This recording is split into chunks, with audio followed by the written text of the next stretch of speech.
Before we get into this episode, there's something that might be of interest that I wanted to tell you about.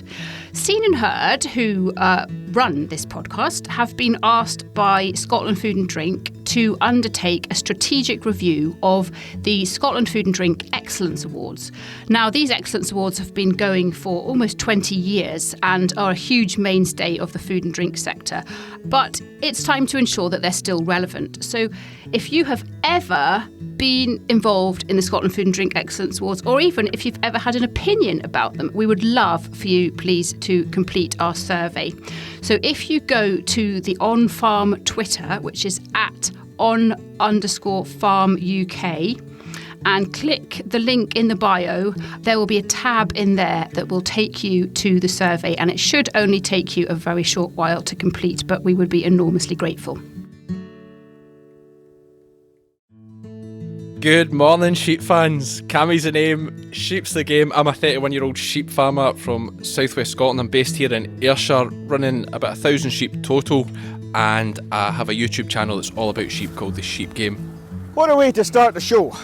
That was Cammy Wilson with his introduction that he would normally give to his YouTube films. He's quite a famous YouTube influencer now, is Cammy, and I'm delighted that he's going to join me for this podcast, alongside Marion MacCormick, Neil White and Rory Christie. What is absolutely at the root of good health is good food, and food is effectively medicine. You attach the relevance of what British Scottish farming does to that well-being of our nation, then you build a nation from the ground up, literally from farming up to having good well-being. I think at the moment, the uncertainty, I would say more than the weather in the market, it's actually everybody's sort of asking, well, where are we going with this? And I think we have to, they say about trees, putting the right tree in the right place. Well, I actually think farming's about that. It's about putting the right crop or the right animal in the right place. We should have a national food strategy map. We have a network that can take our primary produce, have it converted and be sold locally. I firmly believe that's the way, in terms of local markets, local miles, and we've got the potential to do that. I'm just running about doing the things I do anyway whilst holding the camera, and people seem to enjoy it.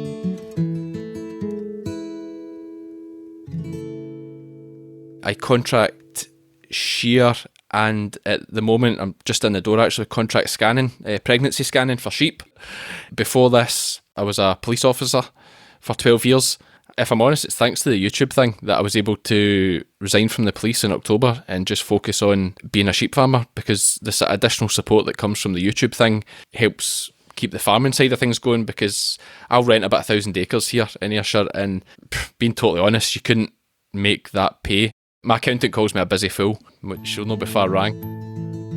It's Monty here for this episode, as you probably guessed. The whole evening when we recorded this just turned into a chat about the really pertinent issues in Scottish farming. So I hope you enjoy it. You might not hear very much from me. I'm going to really let you just listen to what our guests had to say. Hello everybody, I'm Marion MacCormick. I hail from Oban, Argyll.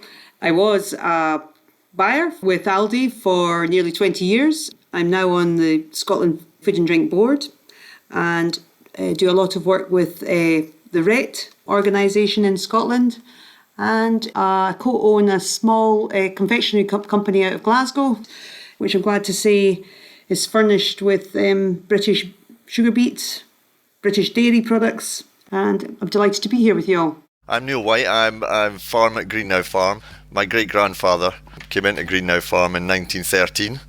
We were fishermen and butchers, and then we took over the farm as tenants. And then through the years we bought this farm and another small acreage that we used to rent from my uncle. So we farm combinable crops, oats for Quaker, barley for beer and whiskey, and then wheat, which quite a lot gets made into spirit, and then animal feed and a high-risk oilseed rape. You're going to be our arable guru in this panel. I better turn to my last guest. We've had him on the programme before, so you listeners will be kind of familiar with Mr. Christie. But Rory, you better give a wee bit of an introduction, please. Yeah, an introduction. I was thinking about that. Who am I? What am I? I'm a dairy farmer first and foremost, and a pig farmer. Well, truth be told, my brother's the pig farmer and a very good one at it.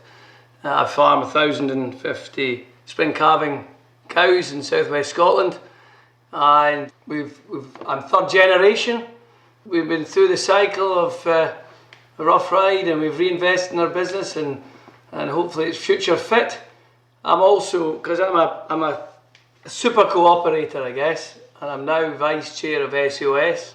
And I also founded a little co-op called the Milk Supply Association, which looks after all the farmers who supply the Lactalis owned factory in Stranraer, where we all make cheese. And if I'm allowed to plug Seriously Strong in Galloway, then that's what our milk goes to do. I'm also a trained mediator, a conflict mediator.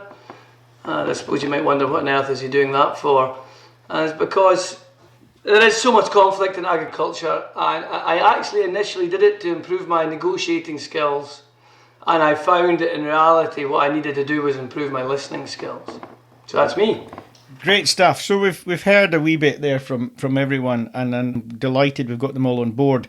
I guess really there's so much we could discuss, and I kind of narrowed it down, if you want to call it that, or maybe widened it out to a look ahead to where we might be as an industry, where you might be as individual businesses 5, 10, 15, 20 years down the road. I'm quite interested in the contrast between what Neil said and what Cammy said to start off with. You know, Neil, you said something like 1913 or something you've been on the farm since, is that right? Not personally. I feel like that sometimes, but no. Yes, I did. And actually, you know, I've watched Cammy's videos, and he is very, very good at it. And it's a funny thing, because I was almost going to take that out of my introduction, because I actually think it's more commendable what he's done. Coming in as a new entrant must be incredibly difficult, and when you listen to what he's done, it is very commendable. You know, I take my hat off to him, because I've not been in that situation. I started from a very different point. I mean, that's just the cards I was dealt, and I've still probably trying to do the same as him, trying to grow my business and trying to keep it relevant to what people are looking for. But yeah, I'm probably 100 years ahead. Yeah, at least. But no, I appreciate that, Neil. Nice of you to say, but you're bang on. Like, although we're at very different stages, we're both trying to do the same thing. I imagine we're all trying to do the same thing. And like, for me, like, I've been very lucky. I know I've been lucky because, well, partly the area I'm in Ayrshire, grass here is cheaper than, you know, probably up Perth way or Fife. You know, you're trying to get into farming there. I believe it's a bit more expensive to buy, you know, to rent ground. So I'm fortunate that way.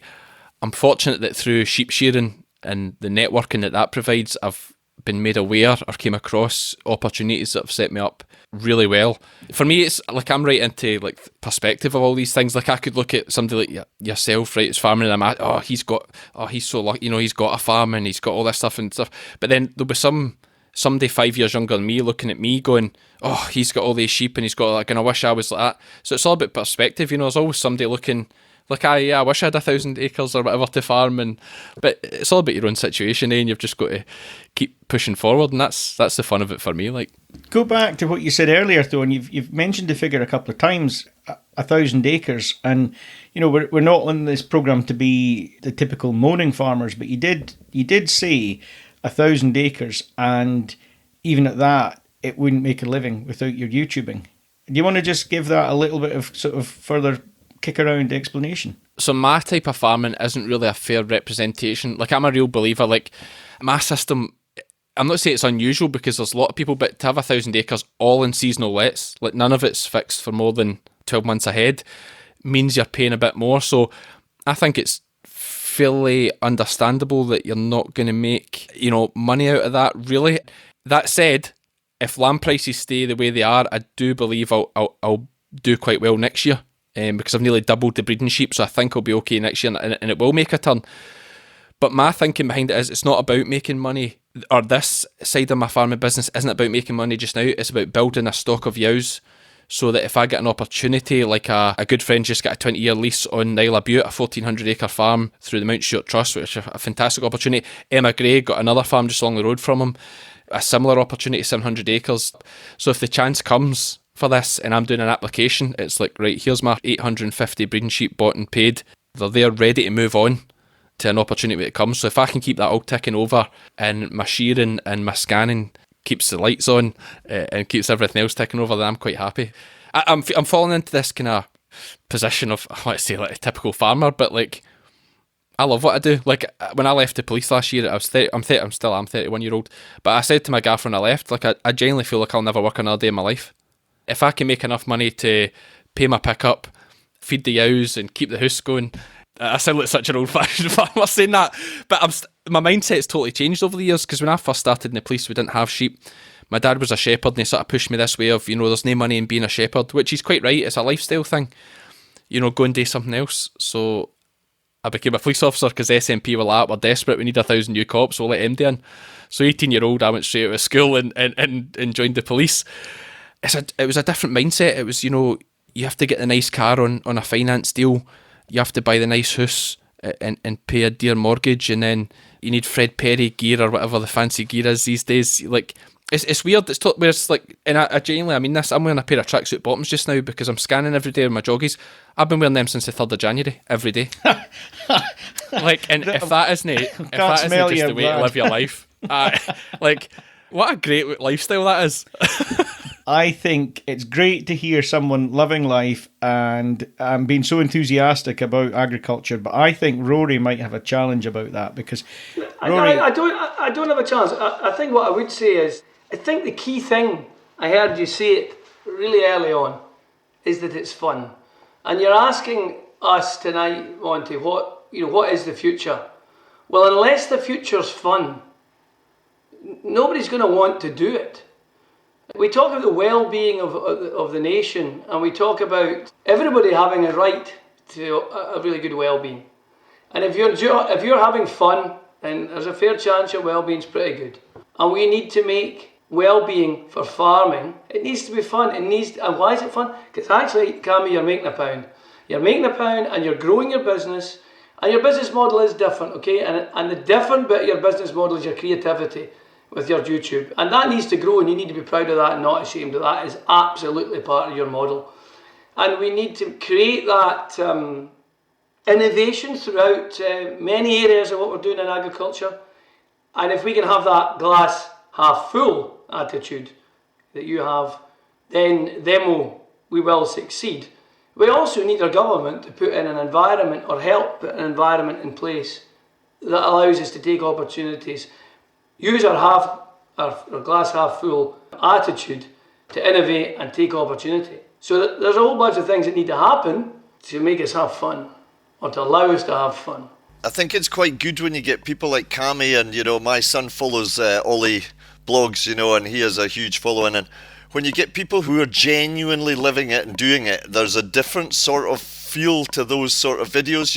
It's not talking at you, it's just taking you through the process, warts and all, and I think that kind of approach, you can't fake that, and you can't buy that. You couldn't put together a production company to make that as well as it's made, just warts and all, and I think these people are actually encouraging more new entrants than any kind of other programme probably could. And when I say programme, I don't just mean TV or radio, I mean legislative programme. I think people see that and sort of see it might be attainable, and it might be something that you might enjoy. Oh, isn't that near, like, just when you're saying about TV, but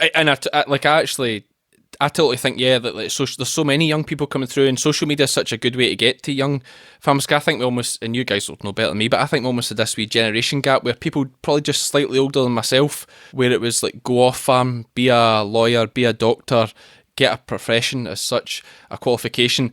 But especially in the light of COVID and over recent years, folk have realised actually, see, working an office job 9 to 5 or 9 to 9, whatever the crazy hours are, commuting, living in the town, that environment, all close together, actually that's not that great a lifestyle. It also helps that farming is probably in a better place just now, again, will keep me right here, than it maybe was, 15, 20 years ago, in terms of, like, people can work in farming or take on the farm and look to have a bright future and build things and move it forward. An example I use is, and I don't like to run it, but BBC Farming Life. Now, great show, it's a good show to look at, but I just find it very negative to watch. I just find and I don't want to upset anybody here, but there's always somebody greeting about how hard it is and how there's no money in it. And I'm thinking, see, as a young person watching that, why would I want to be a farmer? Everybody's upset, they're not making money. It's like, whereas I'd like to be like, you can make enough to get by, but it's a lifestyle. And Marion, you know, you've been the other side of the fence, as you put it.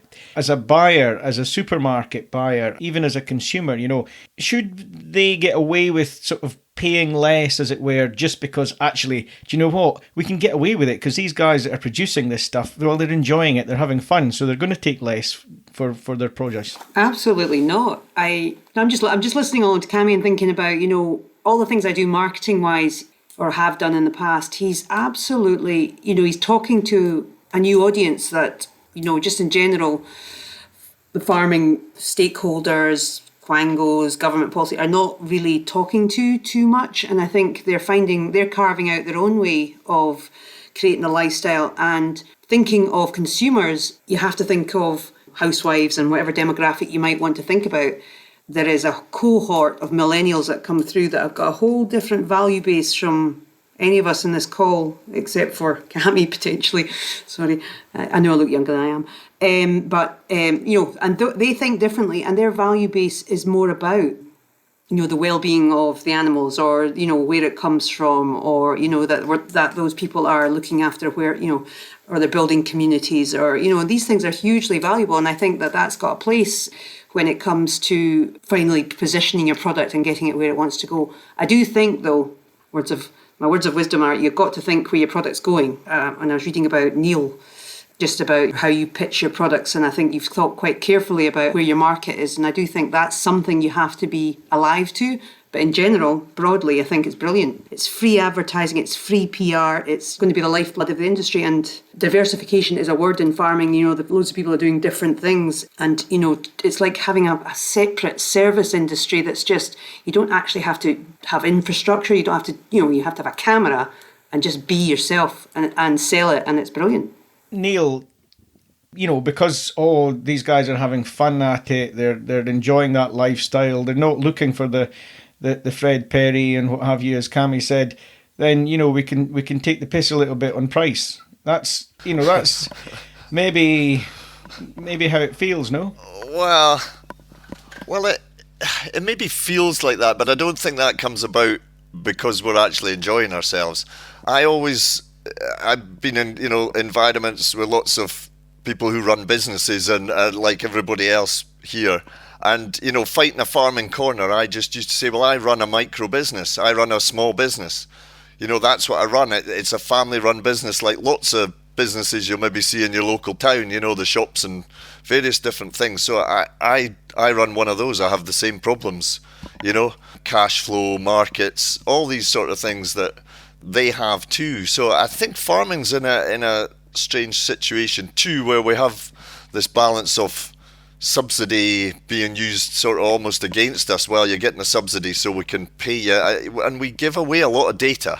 I think people can calculate our cost of production because we have volunteered quite a lot of that data, and we're maybe just a bit slow to that side of things, and it'll come again on the carbon side as well, and the biodiversity side. There's going to be these audits, and who's going to hold that information, and what are they going to do with it?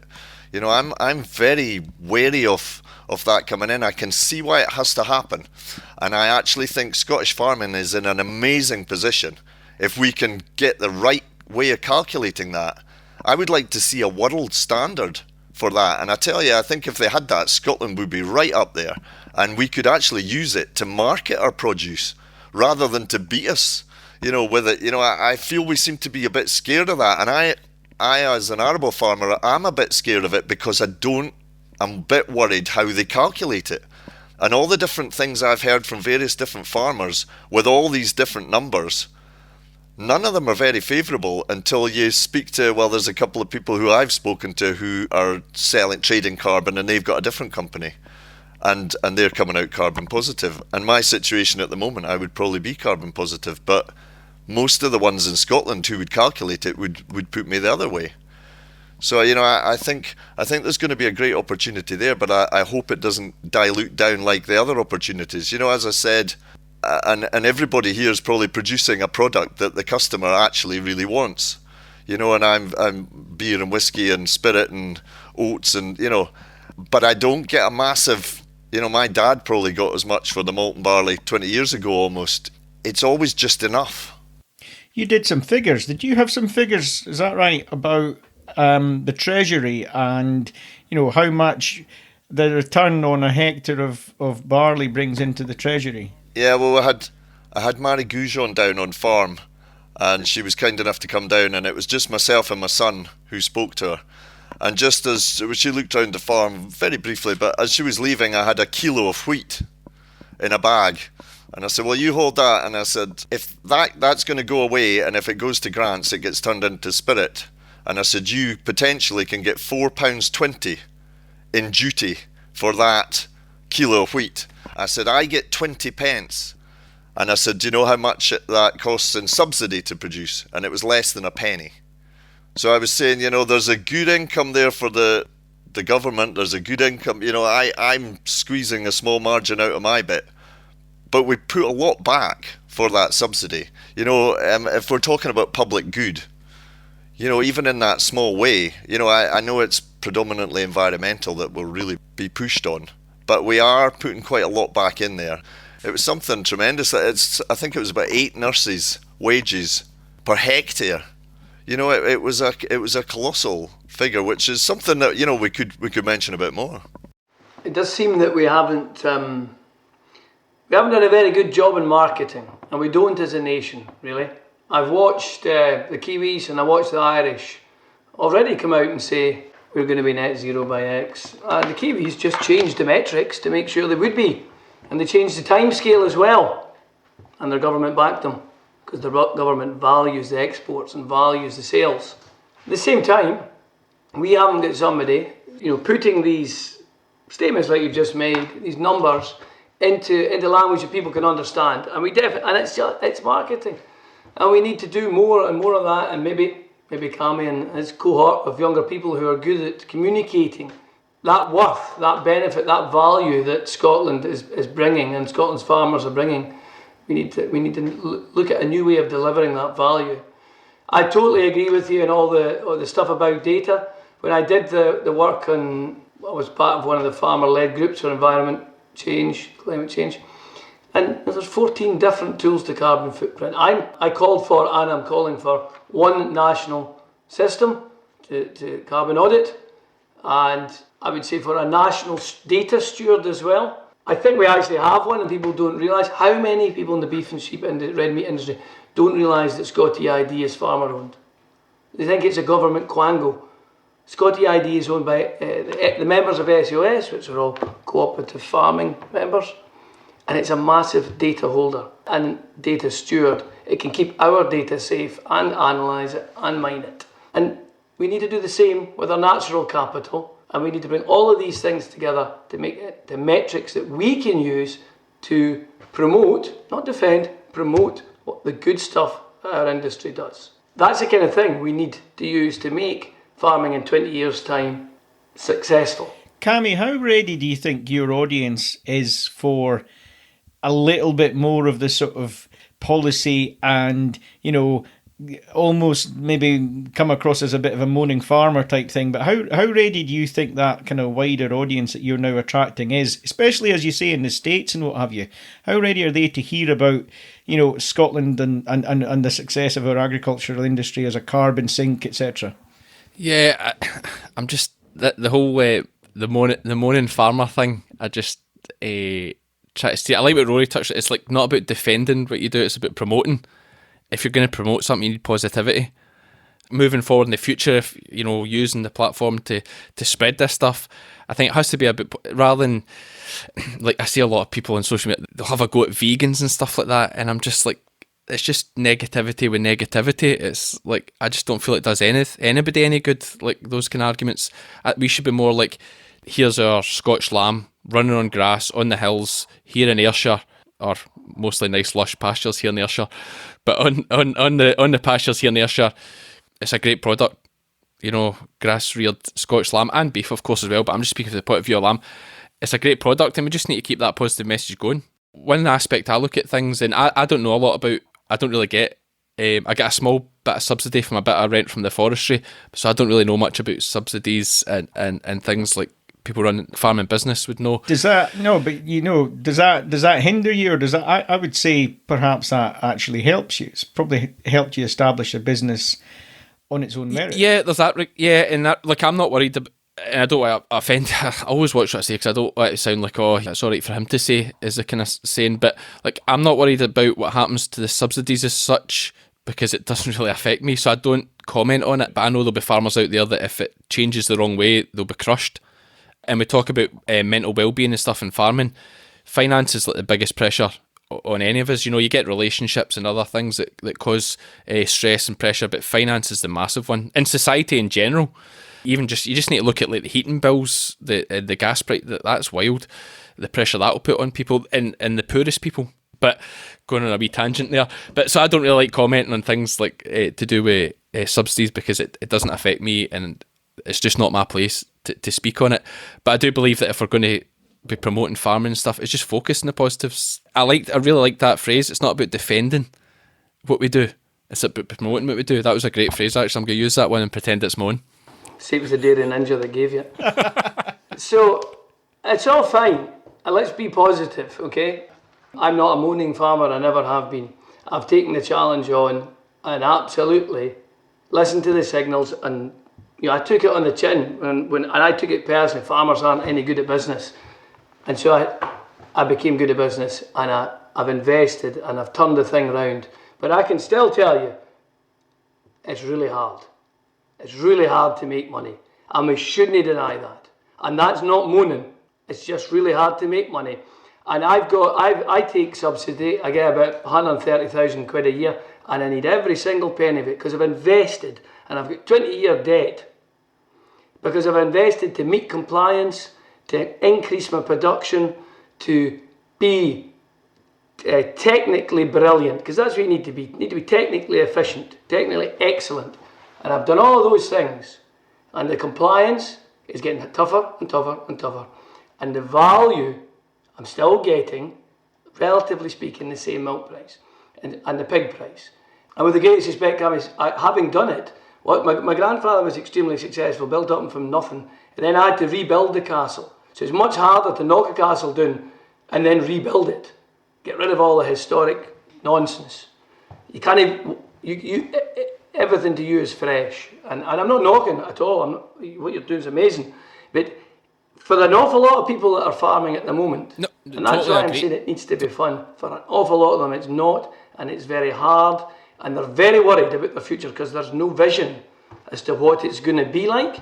And yeah, we could do a whole bunch of people maybe to leave industry and make some space for new folk who can give new ideas and put new life into our industry. But there is no doubt when you go to negotiate that milk price, and I do it on a monthly business, it's extremely hard to get money out of the market. And in the milk market, the world global supply just needs to move 3 or 4% supply and demand, and it makes it for a good year to a terrible year. At the moment, we're running the country, the world's running 4% under, and milk prices are going up. But they're not going up anything like with the speed of inflation of other just things. On that, I was talking to someone the other day about this, and someone asked me a question on a similar thing like this about if I was worried about the vegan movement. It was again about this and about people moving away from meat and but like the way I see it, the world population's just about doubled in the last 40 years. Another 40 years on from now, where are we going to be as a planet? And the demand, if we keep for example planting trees and forgetting about food production and worrying more about the environment, which I get the environment's a serious issue, but if we don't focus on like feeding ourselves, we're only ever going to milk so many cows and produce so much red meat based on the land mass. So hopefully in the future, 5, 10, 15 years, the farmer will be the hero, and it'll be like, we need you guys producing food. It could go that way. It could go that if we do a good job of marketing, and it could be about Scotland's farmers being heroes and making some really high-end, really high-quality food that doesn't damage, it's in balance with the environment. At the same time, they're growing nations, and if China and India start to eat the same amount of meat as those countries get richer that we do, then it's kibosh for a lot of us. So there needs to be world balance. We need to really consider the food system, and it is about that. And it does worry me that it's very much driven by very, very powerful capitalist forces. But I tell you what worries me on that, and you've all touched on it. We could get really good at this, and we will get really good at this. We could have a really positive story to tell. We could have all the compliance with all the rules and regs that we need to. At the end of the day, it all really comes down to what the consumer can afford to pay.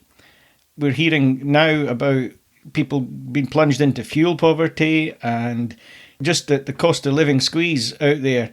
Where do we go with that? It's a difficult thing to go and promote ourselves and try and sell ourselves to people who effectively can't afford to buy us, or buy from us, sorry. Yes, it is a huge conundrum. I would say that looking at it kind of from a historical perspective and where we are now, we are where we are with food prices partly, historically, coming from the war, the way they've been subsidised.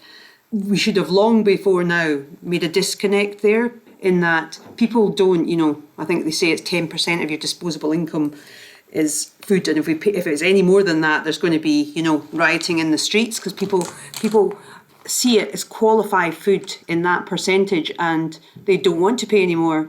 But the reality is, I think that, and I'm not saying, Rory, don't stop subsidies. I just think we've got to be smarter on how we subsidise and make the connection with food and make people value food and put it at the heart of what people are living with. Yeah, Neil's just told us that the return on support on a hectare of wheat going for spirit could pay for X number of nurses' salaries. Even if Neil's figures were a bit kind of back of the envelope type thing. Sorry, Neil, but you did almost say that yourself. There is a return there for government to invest. Yeah, I mean, I'm just saying it's how you cut your cloth and the policies that we put in place going forward, whether it be, across the board, and acknowledging what certain farmers are doing is, it's just, it goes, the calculator as it stands goes unacknowledged. And I think that this is the opportunity to change that, turn it on its head. When I first started on this road, it was all about, we've got poor land, it's unproductive, we've got sheep on it, they shouldn't be there, and actually, now we're in a place where Scotland should be really looking at itself, in a way that, and I think people's perceptions have completely changed, in terms of how we create and steward our lands to be guardians of the assets that you farmers own or tenant farmers own, or what they do on their land. And I think we're in a place where that can happen. And as Rory said, for a long time maybe we're not quick enough to act on it, and if we don't act on it quite soon, we could find ourselves in a place where other people are continuing to own the assets that we should be stewarding or valuing. Coming back to consumers, we've got a lot of work to do. Ireland hasn't lost that connection, but whereas Scotland, we just, our urban populations really, the lens has only just started to really, through the pandemic, to really turn. Even then, it's a conundrum again, because it's a very middle class thing to say, I'm going to pay for this for my food and blah, blah. There are certain people who possibly, who can't afford, but I think that, again, policy can change that if if our public sector in terms of what we pay for our food or where we choose to source it from, that has a value, and that can also come into play as well. We are at a turning point, but that turning point's been moving quite slowly for quite some time, and I think we really have to get our acts together. I totally agree, and if they took my support away, by all means, but do it in such a way that my business has the opportunity, at very least, to survive going forward. And I think the real problem is that there's no vision at all at the moment of what it will look like after. It's uncertainty that's driving us. There appears to be no real vision or leadership as to how it's going to go. We can't get behind a national policy because there isn't one. So that needs to happen soon, because all the time we're asleep on the job, somebody else is going to take a market share, and the price of food is global. So whether people can afford it or not, if we are not here and we've covered the whole place in trees, do not think for a minute that the people will have any say in the price of food. There's little enough produce produced in Scotland for it to actually be able to be used and used well, and to fit a world high value market. I have to say, I mean, I'm with you. I think, and I've been saying this for a long time, and I do bang on about it, we should have a national food strategy map where we know where the money that we're investing, our public money, is being used in such a way that we have a network that can take our primary produce, have it converted, and be sold locally. We don't have a vision for that, and I firmly believe that's the way. In terms of local markets, local miles, and we've got the potential to do that. It's just got to be a will. Neil, you wanted to come in on that. I was just going to come in and agree with Rory and Marion as well, now that she's spoken a little more, because somebody will fill that vacuum, as we're waiting for a decision, and as we've all pointed out, it's constant investment, farming. You're constantly having to try and keep your business moving, and you're struggling to know just exactly where to point that investment, because there's no direction at the moment, and you think, well, I don't want to take it down a certain channel and find that that's then going to be penalised in a certain way. So I think at the moment, the uncertainty, I would say more than the weather in the market, it's actually everybody's sort of asking, well, where are we going with this? That people are really worried about the future of carbon and environmental, and I think we have to, they say about trees, putting the right tree in the right place. Well, I actually think farming's about that. It's about putting the right crop or the right animal in the right place. And Scotland has an environment over its whole area to put all the right things in all the right place. Now, people have to decide, is that actually what they want? Do they want food production that's homegrown and they're prepared to accept that is being done here and that's what the money's going towards? Or do we just want bog standard, unregulated or lower standard cheap food? We have to decide what we want our public to eat, because the health implications to that will knock on all the way through the chain. It won't, it'll then affect your hospitals and all these other things. The benefits of healthy food, I don't think are maybe recognised quite as much as they could be. That was the point I tried to make to Marie Goujon when she was here. I said, this is the east coast of Scotland. I'm in the southeast. I'm very lucky I have deep, rich soils here. This is where you have to have production. And if you keep making my farm smaller by margins and EFA and then, a cover crop here and a this and that, and take ground out of production, I'm not efficient anymore. I've made massive changes to my business over the years to make it more efficient. And it's been eroded by government policy, not because the market doesn't want what I produce. It's because the government wants some of my ground, and it's making me inefficient. That's the thing I'm most threatened by at the moment. I can only do so much to my business. I'm really interested to hear that, Neil, because I was going to come at you with a question, again, market focused. You're at the start of one of Scotland's most successful chains. If you look at it from the point of view of your malting barley going into a whiskey bottle and then being sold all over the world, that's a long-established export trade, a long-established earner that is kind of immune to the fact that, and I don't use this lightly, but is immune to the fact that consumers in this country might have less available spend in their pocket. It's been a long-established trade, and yet, you're still sitting here and you're getting, as you said, probably the same for your barley as maybe your father was 20 years ago or whatever. Yeah, and I suppose it might be slightly controversial, but I would like a commitment, and it has been tried in the past. The Not in the Spirit campaign and things where there was an actual commitment to Scottish barley being in malting into whiskey, that there was a certain percentage, and they say, you can't do it, you might have a bad harvest, but, I was sort of comparing it to the Champagne region. When they have a bad harvest, there's less bottles.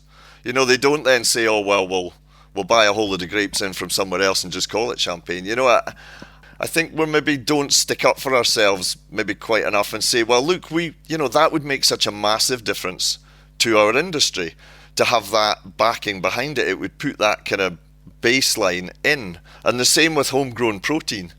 That's another thing I feel very strongly about as well, and I would like to see a commitment on that as well. Even just reinstating the protein payment that we used to get a long time ago.